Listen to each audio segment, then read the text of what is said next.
안녕하세요. 오늘은 3월 18일 사순 제2주간 금요일입니다.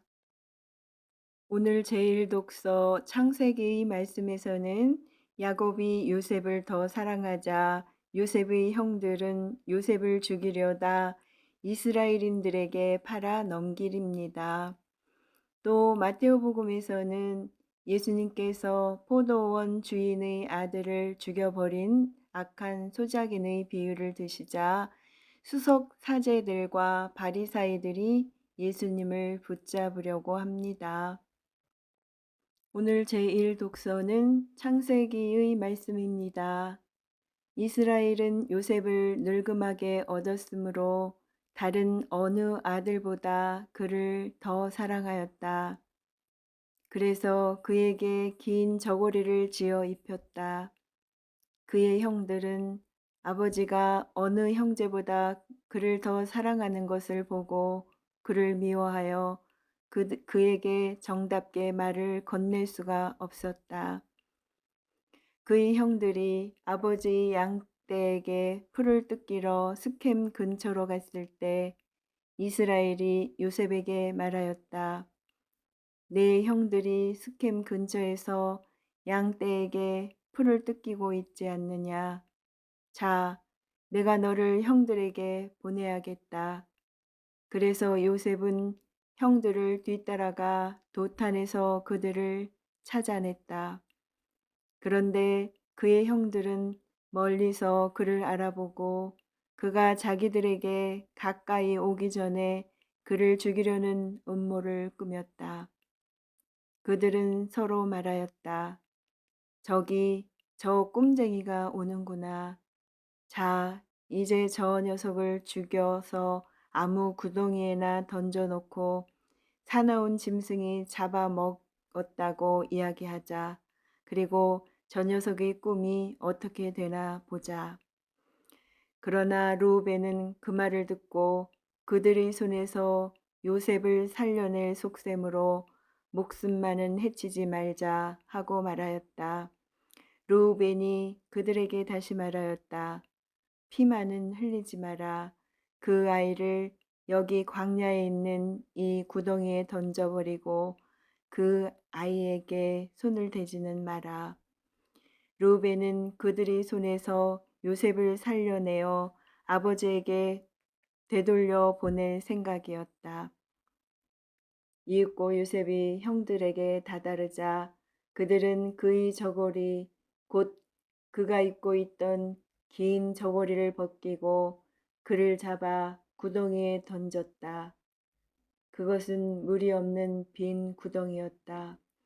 그들이 앉아 빵을 먹다가 눈을 들어보니 기랏에서 오는 이스마엘인들의 대상이 보였다. 그들은 여러 낙타의 향고무와 유향과 바닐향을 싣고 이집트로 내려가는 길이었다. 그때 유다가 형제들에게 말하였다. 우리가 동생을 죽이고 그 아이의 피를 덮는다고 해서 우리에게 무슨 이득이 있겠느냐. 자, 그 아이를 이스마엘인들에게 팔아넘기고 우리는 그 아이에게서 손을 대지 말자. 그래도 그 아이는 우리 아우고 우리 살부치가 아니냐. 그러자 형제들은 그의 말을 듣기로 하였다. 그때에 미디안 상인들이 지나가다 요셉을 구덩이에서 끌어내었다. 그들은 요셉을 이스마엘인들에게 은전 20잎에 팔아 넘겼다. 이들이 요셉을 이집트로 데리고 갔다. 주님의 말씀입니다. 하느님 감사합니다. 이어서 마테오가 전한 거룩한 복음입니다. 그때 예수님께서 수석 차제들과 백성의 원로들에게 말씀하셨다. 다른 비유를 들어보아라. 어떤 밭 임자가 포도밭을 일구어 울타리를 둘러치고 포도확을 파고 탑을 세웠다. 그리고 소장인들에게 내주고 멀리 떠났다. 포도철이 가까워지자 그는 자기 몫의 소출을 받아오라고 소작인들에게 종들을 보냈다. 그런데 소작인들은 그들을 붙잡아 하나는 매질하고 하나는 죽이고 하나는 돌을 던져 죽이기까지 하였다. 주인이 다시 처음보다 더 많은 종을 보냈지만 소작인들은 그들에게도 같은 짓을 하였다. 주인은 마침내 내 아들이야 존중해 주겠지 하며 그들에게 아들을 보냈다. 그러자 소작인들은 아들을 보자 저자가 상속자다. 자, 저자를 죽여버리고 우리가 그의 상속 재산을 차지하자 하고 저희끼리 말하면서 그들을 붙잡아 포도밭 밖으로 던져 죽여버렸다. 그러니 포도밭 주인이 와서 그 소작인들을 어떻게 하겠느냐. 그렇게 악한 자들은 가차없이 없애버리고 제때의 소출을 바치는 다른 소작인들에게 포도밭을 내줄 것입니다. 하고 그들이 대답하자 예수님께서 그들에게 말씀하셨다. 너희는 성경에서 이 말씀을 읽어본 적이 없느냐?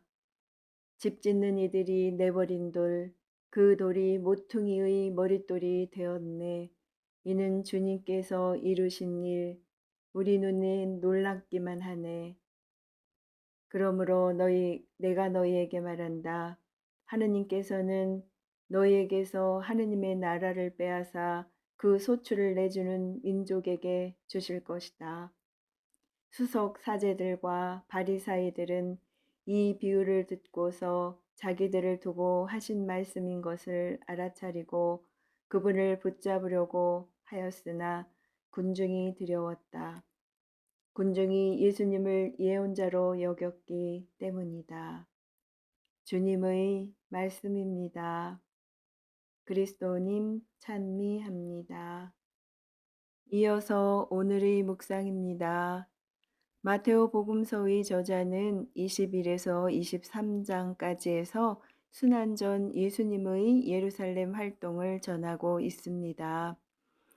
이에 따르면 예수님의 예루살렘 입성 뒤 이스라엘 종교 지도자들과의 논쟁이 다시 시작됩니다. 이 논쟁은 22장까지 이어지는데 예수님과 반대자 사이에 점차 높아가는 갈등의 분위기를 반영하고 있습니다. 오늘 복음의 비유에서 포도밭은 이스라엘, 소작이는 이스라엘의 지도자, 아들은 예수님, 주인은 하느님 아버지를 가르칩니다. 포도밭 소작인에 관한 비유에 담긴 상징적 의미를 두 가지로 설명할 수 있습니다. 첫째 의미는 이스라엘 지도자들에 대한 경고입니다. 그들은 예수님을 시기하고 모함하였으며 정치적 상황으로 빌미를 만들어 예수님을 돌아가시게 하였습니다. 둘째 의미는 하느님의 초월적 능력입니다. 예수님께서는 적대자들의 시기와 모함을 받아 누명을 쓰시고 십자가 위에서 돌아가셔야만 하였습니다. 그러나 예수님의 죽음은 끝이 아니었습니다. 시편 118편 22, 23절을 인용하여 예고하였듯이 하느님께서는 당신의 아들을 죽음에서 일으키셨습니다. 마테오복음 사가는 비유 이야기를 통하여 거부와 회복, 죽음과 부활이라는 그리스도론적 메시지를 전하고 있습니다. 포도밭 소작인의 비유에서는 일상적 현실을 파괴합니다. 소작인들은 주인에게 주어야 할 소출이 있었으나 그것을 주지 않았고 오히려 주인이 보낸 종과 주인의 아들을 죽였습니다. 파괴된 현실은 지금 우리의 상황을 반영할 수도 있습니다. 예수님께서 비유를 통하여 이스라엘의 종교 지도자들에게 날카롭게 경고하셨듯이 오늘날 누군가 일상적 현실을 부정하고 거부하려고 한다면 그도 그 경고에서 예외가 될 수 없을 것입니다. 일상적 현실을 살아간다는 것, 그것은 무엇일까요? 하느님의 뜻을 받아들이면서 살아간다는 것이 아닐까요?